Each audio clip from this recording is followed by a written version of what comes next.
SexyHackers.com. Once upon a time, there were a few young girls with a passion for literature, a love of the written word, an inspired infatuation of... Okay, fine. We were a bunch of super dorks with no friends. We spent all day hiding out in our rooms, reading books that were maybe a little inappropriate. Hello and welcome to Who Let Me Read This, the podcast where a group of us gal pal folks get together and discuss the inappropriate, often terrible, and today both books of our youth that have affected our lives and how much we end up spending on therapy. Yeah. It's a lot. Also, gal pals has a very different connotation in the queer community, and so I almost laughed aloud when you just called us gal pals. Oh, what is... we're going to need to dive into that later. Yeah, I was just like, you're my pals who are gals. All right, fair enough. We'll hold hands and sleep in the same bed together platonically. I'm okay with that. All right. That's okay. Yeah. Well, that kicks off everything. Welcome to the show, everybody. Hi. Today we have with us Miss Michelle White. Hello. Miss Sarah Wallisch, and our special guest, Hanna. I just realized. Yeah. Hanna, I just realized I never learned your last name. I assumed that you had the last name is Sarah, which in my phone is Shut Up still. Yeah. Sarah, shut up. So I'm Hanna Shut Up, also. Yeah. It was a story from when Sarah and Nick first met. Nick would not tell us your last name. I was just like, who's that girl? Who's the girl you've been talking to? He's like, her name's Sarah. Shut up. And yeah, and then we would tease him about it. So that's how you're still in my phone. So. And now we just say, Nick, shut up. All the time. But Hanna, welcome to the show. Thank you. Thanks for coming all the way from Kenosha, Wisconsin. Yeah. So you two have known each other for a little while? Yes. Yeah. Okay. Yeah. Gotcha. Couple of years. And how did you guys meet? We were platonic roommates who would hold hands and sleep together. Yes.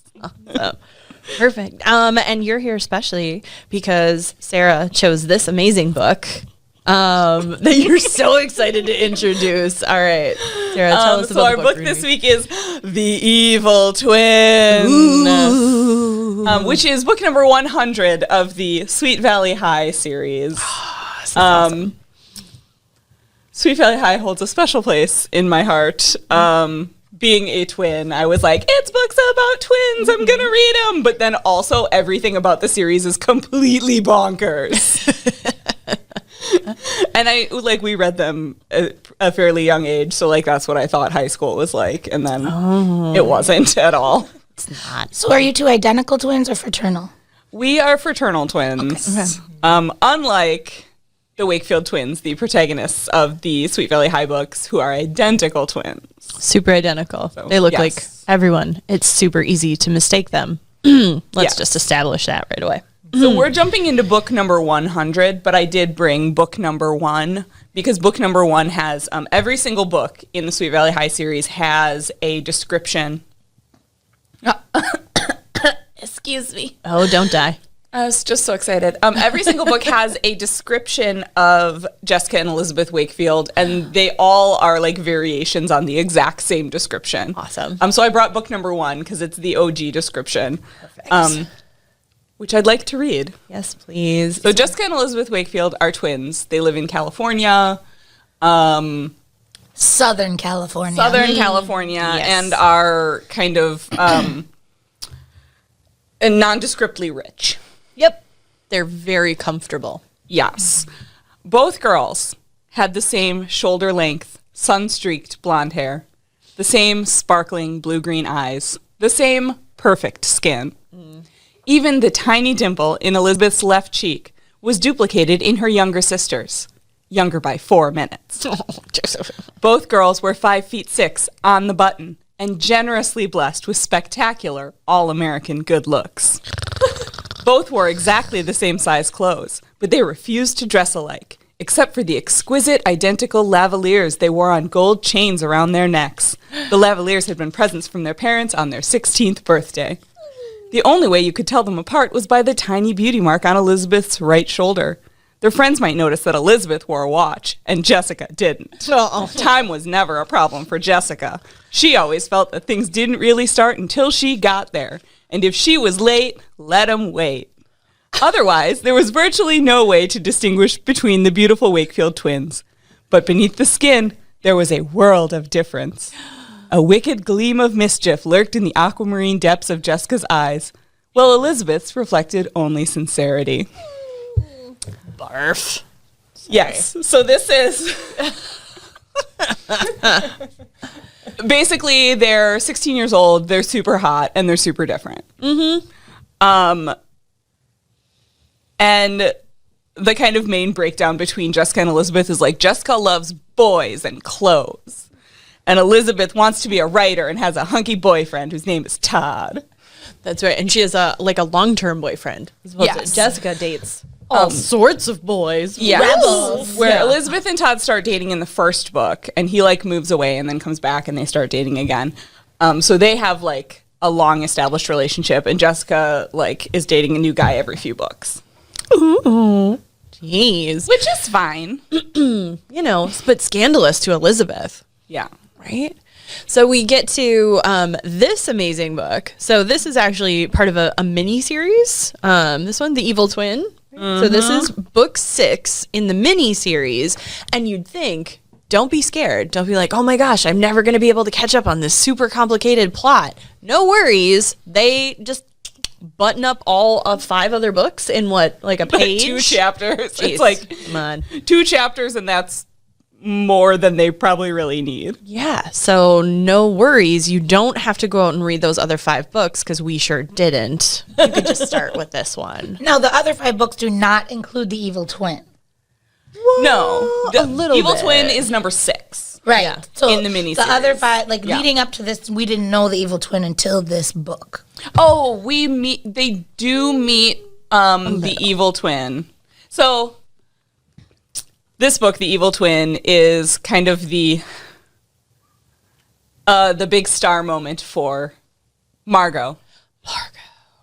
The doppelganger. Yes. Basic premise of this book is that there is another girl that looks exactly like these identical twins. Say what? But wait, why? But she couldn't be more different. She on the couldn't inside. be more different. So Margot was introduced, I believe, a couple books before this one, but this is really her time to shine. Awesome. Basically, what has happened in this miniseries is that Jessica and Elizabeth Wakefield are planning the jungle prom. I don't know why 16-year-olds are planning a prom, because 16, you're like a sophomore? I don't know. Junior. Maybe a junior? Okay. So maybe a junior. Junior proms are fairly common. But Jessica and Elizabeth are planning the prom for their school, and it is the jungle prom. Woo! Like Buffy the Vampire Slayer. Yes. In the movie, not the series. Yes, not the series. They are planning the jungle prom for their school, and they get super competitive because they both want to be prom queen. So on the night of the prom, a bunch of kids from a rival high school show up to cause trouble. And Jessica gets alcohol from one of these naughty kids from the other school and uses it to spike Elizabeth's punch. Jessica, She wants Elizabeth to like get drunk and make a fool of herself so that Jessica will win the prom queen. Dang, girl. In the meantime, Elizabeth has been dancing platonically, fast dancing with Jessica's boyfriend Sam. And so Elizabeth and Sam drink the spiked punch, both get wasted, and then drive away. What? Which up until this point, that's pretty much like any 90s teen movie. That's the plot of... Yeah. Right. Yes. There's a intense rivalry for prom queen. Someone gets drunk. But now they've driven away, and Elizabeth is drunk and driving and gets in a car crash, and Sam dies. Not Sam. I was just introduced to him. Yeah. He's just starting to care. And Elizabeth gets arrested for vehicular manslaughter. Wow. And so most of the miniseries is she's arrested for vehicular manslaughter. she gets like put in jail and has to go on trial, and until someone else comes forward and takes responsibility for the accident, saying, I was also drunk driving and I caused this accident. That does not happen. And So Elizabeth, no, go ahead. my big problem with that was even if someone else admitted it, she would still be in trouble because she could have prevented it had she been sober. She wouldn't true. just be off the hook. She would at She's least be in drunk and juvie for a couple of years. 16. Yeah. Like, But she is let completely off the hook because if you are a young, blonde, good kid who is also white, there are no repercussions for your actions. So, yeah. Michelle, did you get away with lots of things because you were young, blonde, and white? So much vehicular manslaughter. I didn't have a car, so. But if I would have. If she had had a car. So while she was in jail, Jessica stole her boyfriend. You cannot steal a boyfriend, FYI. And Todd. Todd tries to make it up to Elizabeth by writing her a letter. In the great kind of style of Jane Austen. Every Jane Austen novel, somebody's writing a letter to like apologize for themselves. So Todd writes a Jane Austen letter to Elizabeth, which Jessica finds and hides. So Because who wants is the to keep evil them from twin getting back really? together. Right? Because Todd has figured out that Jessica spiked the punch and he threatens to tell her. And so Jessica's trying to keep them from getting back together. Ooh, that part I didn't know. Yeah. They Which left is that out. interesting because all through the, he apparently never tells Elizabeth this even after they get back together. No, yes, that's what I'm saying. I feel like whichever ghostwriter wrote the book where he figures it out and threatens to tell Elizabeth, like Didn't the person who communicate. wrote the evil twin just like skimmed over that part. Like, oh, that's Because interesting. he just never tells her. Meanwhile, Margot is a 16-year-old girl with a very dark past. She is repeatedly described as having soulless eyes. Is it because they're brown? They're not aquamarine? Yeah, not beautiful blue-green. Sparkling. Ocean blue. She was abandoned by her parents. She grew up in abusive and neglectful foster homes. Like, her background, I'm like, oh, poor girl. Yeah. She eventually sets her foster family's house on fire. Dang, girl. Killing her foster sister.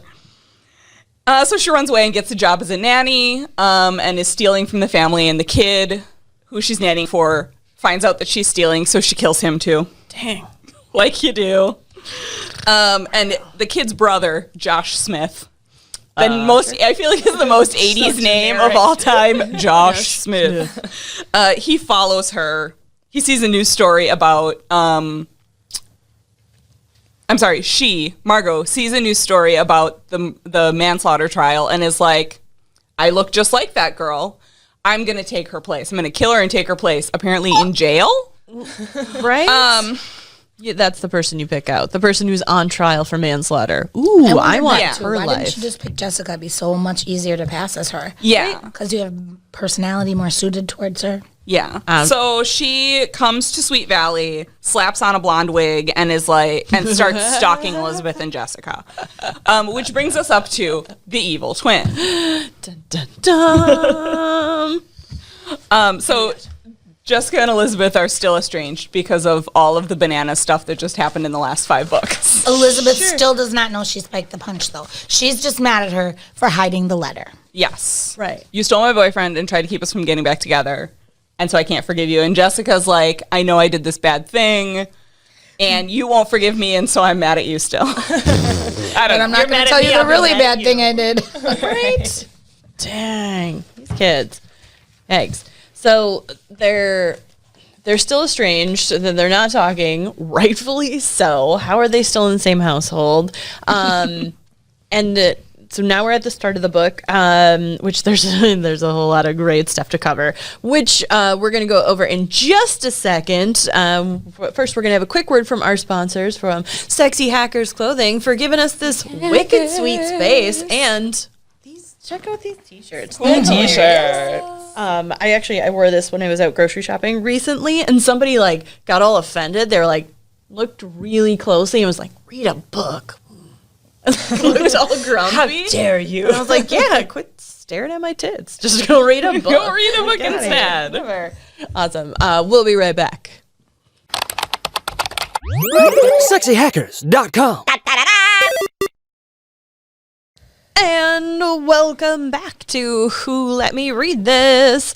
So we are going over the delightful plot. We'll call it a plot. Sure. The outline that walks us through Francine Pascal's The Evil Twin from the Sweet Valley High series. Yay. Book number 100 of about 180. Wow. And you own how many of those, Sarah, would you say? About 150, not including duplicates. I'm very close to having the whole original series. There's also Sweet Valley Kids, Sweet Valley Twins, Sweet Valley University, Sweet Valley High senior year. There's a lot of books. For some reason, it was very satisfying to me to have number 100. Yeah. Like to have the number. Awesome. All right. So as we're launching into the book, the parents Ned and Alice are leaving town for between Christmas and New Year's. Yeah. Ned is a lawyer. And I think Alice does some sort of like high-powered corporate career as well, where they're that kind of nondescript 90s rich, where they're like, he's a lawyer. And that's like code for they have a lot of money. Yeah. Mm-hmm. But he's a lawyer. He's been invited to do consulting work for a company in San Francisco. And the whole situation is like really hush-hush. He wasn't given any information about what the consulting job was. They just sent him some plane tickets and were like, there will be a car to pick you up at the airport and your hotel. You'll stay at this hotel and then be at this place at this time to meet with us about this consulting job that we're going to give you a bunch of money for. Okay. And he was like, okay, sounds totally legit. A lot of this book relies on the fact that phone communication is unreliable. Yeah. Yeah. And landlines, not cell phones. That's an important one in this too. Because this was written in, I believe, 93, did we say? Yep, 93. That's the publishing date. The whole plot pretty much could not happen today. One text message. Or like take a picture of someone. Nope. Yeah, not me. So Alice is worried about leaving the kids home alone because obviously Elizabeth and Jessica, their relationship is still so strained. And because Alice has a psychic connection with her daughters. Oh my gosh. Not in a supernatural way, though. Like, she just has a feeling that she shouldn't leave. A vague feeling. Which we decided is generalized anxiety. Yeah. Yep. Yep. You're concerned that something's going to happen to your children. Yeah, that's a thing. Actually, I wouldn't know. We don't have kids. Hannah, you have kids. I can vouch for that. That's right. Pretty much like what parenthood is. And I said it before, I'll say it again, but you know, that feeling of just like, there's something wrong with my kids and I don't know what it is and I don't know what to do. That's just parenthood. Your whole life. Oh. So, that's parenting. So Alice is a parent. Ned is oblivious. Here we go. That's it. But they leave anyway because their son, Stephen, Jessica and Elizabeth's older brother, is going to be there to take care of things and make out with his girlfriend on the couch. That's pretty much all he does in the book. Right. I love He gets them aspirin. Yeah, yes. True. So responsible. Right. So then they're at school, as we're cranking along, and there's this secret admirer candy cane thing, which I think is just to kind of like orient the book at Christmas time. Like, this is Christmas. Got it. Candy canes. Which is key. That's why we're doing it this month in December. Yes. Yeah. And both Elizabeth and Jessica get threatening candy cane messages. What? Jessica says, "Happy horror days." Oh, so clever. And Elizabeth says, "I'm dreaming of a red Christmas. Wreck the halls with bloody bodies." Dang. All right, that's pretty bad. Yeah. Let me just take a note on this secret candy cane. Now, I'm sure we all had this. Maybe not, but in my high school we did. Whether it be roses or candy canes or whatever, you could put a note. The kids deliver them dressed up as elves and Santa. Now, there's a Me Too moment here where Santa insists that she sit on his lap before she gives that's him right. the candy. Not And he's like, this is my favorite part of the job. Yes. What do you want and I for believe Christmas, that little is girl? Winston, who is like a recurring character and is always kind of a creep. Yeah. And I was like, oh, and she's like, ha, ha, ha. Oh, yeah, then he grabbed my skirt. And I was like, oh, whoa. Yeah, like, that's not okay. And the teacher's like, whatever. It's fine. And so in our school, when we had these like fundraiser type things, they didn't let kids write their own messages for this very reason. Yeah, They were you like, could pick from like XYZ number of messages or whatever. or you had to tell the student council member who you were buying it from, like what your message was, so they would write it down. I was thinking that. How did she do that? Like to those crazy, irresponsible high school. Get it together, Sweet Valley. Fine. Yeah. So they both get these like threatening candy cans, and they're super. Which are then freaked like out. never mentioned again. No, we don't talk about it. Right. And was it confirmed that Margot sent those? Yes. Yeah, okay. She talks about how she She sends does, them for yeah. fun. Just to mess with them. Yeah. For funsies. Because what you really want to do when you're about to like enact some super intense, detailed plan is get everyone on edge and aware that something bad's about to happen. You don't want to just sneak in there and do it. Can I just sneak this quote in of what she Absolutely. tells Santa she'd like for Christmas when she sits on Santa's lap? Jessica tipped her head to the side, smiling shyly. I'd like peace on earth, and I'd like food for all the hungry people, and no more pollution, and a res Mazda Miata, and a new wardrobe. Oh my gosh. And everyone laughed, including the teacher. I like that they included the teacher. We'll never have peace on earth. Oh, ha, ha. New clothes for me. Right? It's a history teacher, and they're like, And he's like, yeah, everyone keep it down. Otherwise, we're going to run late and I have to get to my second job at Best Buy. Right. Thank you very much. Yikes. So now Margot's in the school, just sneaking around and like posing as people. she's pretending to be Elizabeth, but Elizabeth's best friend Enid, which just a couple books ago, we also had a character named Enid. She was the like psychotic murderer. Oh, yeah. This Enid is the only person that sees Margot and goes, "This isn't right." Wait, the only only person. one.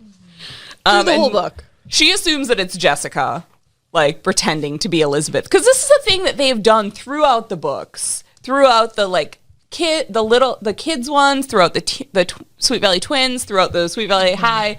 They dress up as each other way more often than real twins do. Was that not a thing for you guys? No. Oh. We went to school with a set of identical twins, Tim and Tyler, who maybe could have, but even they didn't. Yeah. Like, Not that you knew of.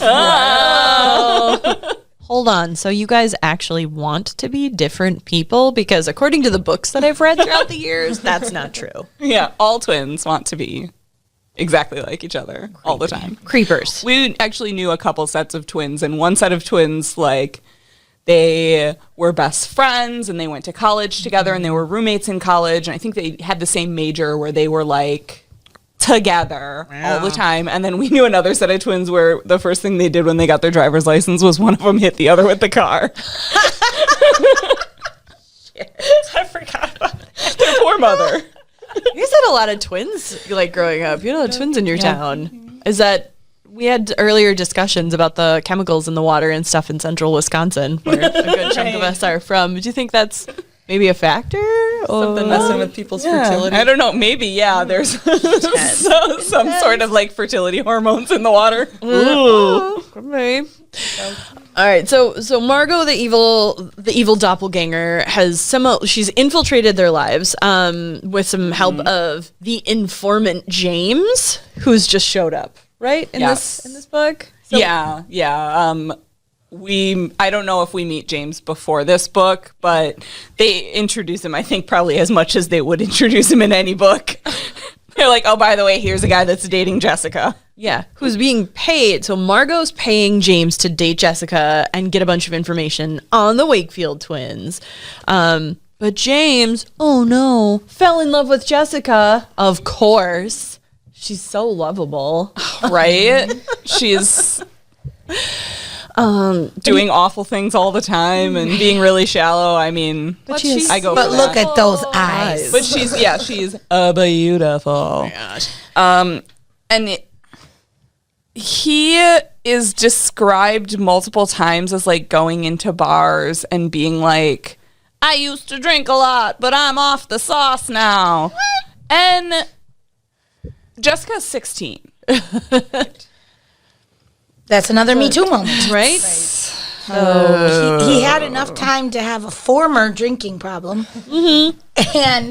And hangs out in a bar, which Yep, he's always looking for a bar. we did have a involved conversation about, wait, what was the drinking age Yes. when this was written? I Because at one point it was 18 and then it switched to 21, but this was written in 1993 when it was firmly 21. Yeah. Yep. And he's in a bar most of the time, and he is always having this unrealistic, ladies. She changed me. Now I am a good person and want to be good for her. That's not a because thing. she's so wonderful. Come on. Please. You Yeah. can do better. Yeah. That's not a real thing. And so he tells, Well, I was going to say you left out the one key thing about him that everybody needs to know, and that is that he's a dirt biker. he's a dirt bike. Which is how Jessica fell in love with him.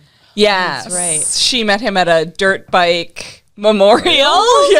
Memorial contest for her Memorial old boyfriend. Yes, for her dead boyfriend. That Elizabeth That killed. she had part in killing. Yeah. Yeah. Yep.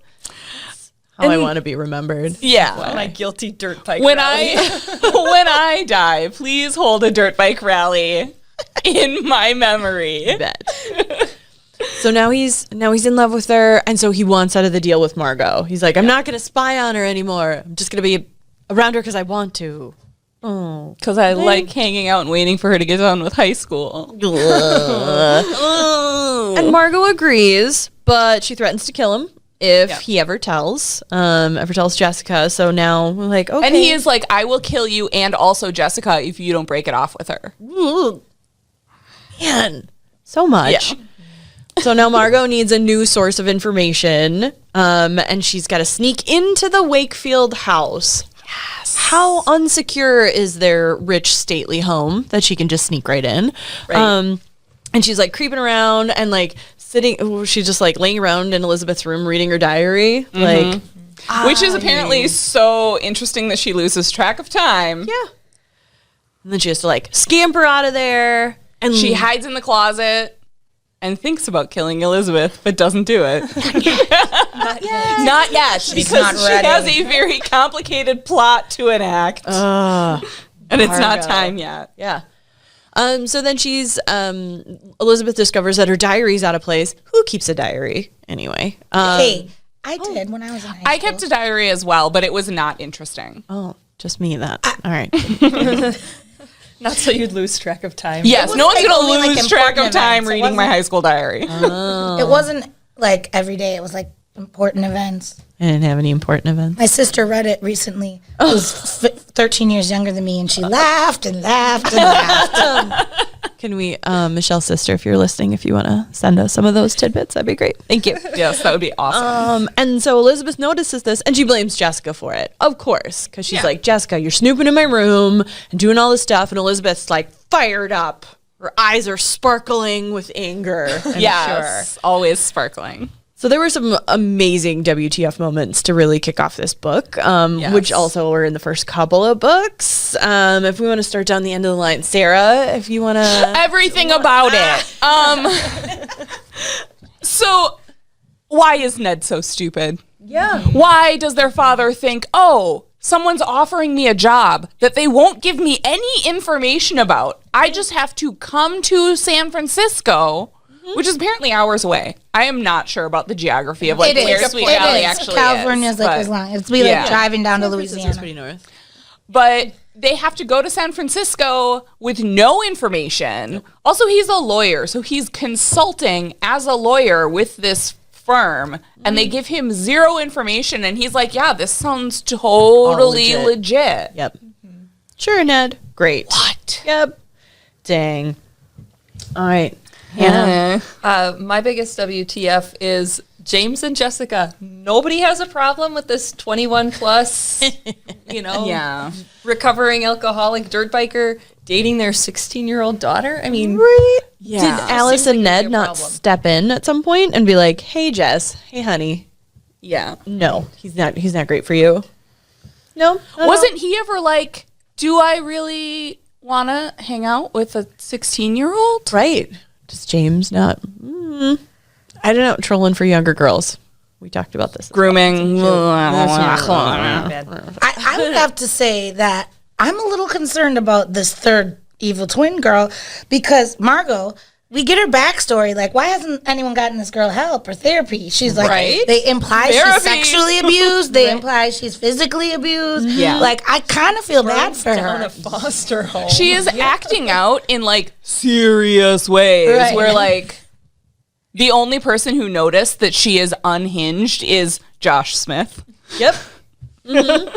Yep. The brother. That's it. And no one else. And by then it was too late.